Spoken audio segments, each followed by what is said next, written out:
бэлчээрчлэн гэрээг байгуулахдаа бол малчин өрхнийг бүрээрээ эхлээд явж мэдээлэл хийсэн. Дараагаар нь бол бэлчээрчлэн хэсэг, бүлэг байгуулж ажилласан. Бэлчээрчлэн хэсгийг бол сумын засаг дарганы захирамжаар байгуулсан.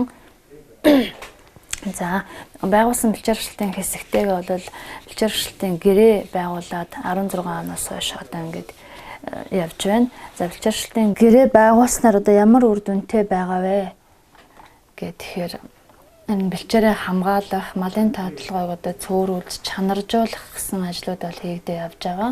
Тэгээ бэлчээрийн төлөв байдлыг хянах, бэлчээрийн хэв шинжийн одоо унган төлөв байдлыг сайжруулах чиглэлээр одоо бодлого бариад ажиллаж байна.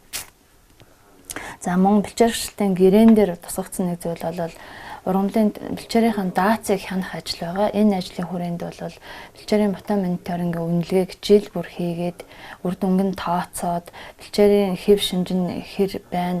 За цаашдаа одоо ямар бэлчээрээ сэлгэж ашиглах уу? Малчтаа одоо ямар хуваарьтайгаар хотор нүүдлээ хийж явах вэ гэдэг чиглэлээр бол ингээд суур мэдээлэл бүрдүүлээ явж байна. Бэлчээрийн ботон мониторингийн үнэлгээгээр бол бэлчээрчлэлтийн хэсэг тус бүр дээр улирлыг бэлчээрийг төлөөлүүлсэн цэгтээ нийтдээ 33 цэг дээр үнэлгээ хийж явж байна.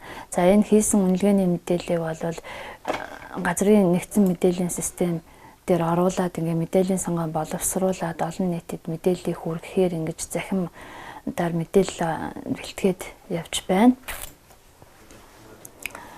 За цаашдаа бол бэлчээрчлэлтийн гэрээг одоо жил бүр дүгнээд явна. Жил бүр дүнсэн ажлынхаа хүрээнд бол хийх ажлын төлөвлөгөөгөө гаргаад явж байгаа. За мөн бэлчээрийн ботон мониторингийн үнэлгээний дүнгээр гарсан тэр мэдээлэл бол тухайн жилийн газар зохион байгуулалтын төлөвлөгөөнд оруулаад хэрэгжүүлж явж байгаа. Бэлчээрчлэлтийн хэсэг байгуулсан нар бол төрийн ажлыг яг малчтад одоо ойртуулж хийх бол биднэрт бол маш тийм том алхам ажил болж байгаа. Энэ бэлчээрчлэлтийн хэсгийн зохион байгуулалтаар очиж одоо төрийн бусад ажлууд очиж хийгдэж байгаа. Ер нь бол энийг зөв систем гэж ойлгож байгаа.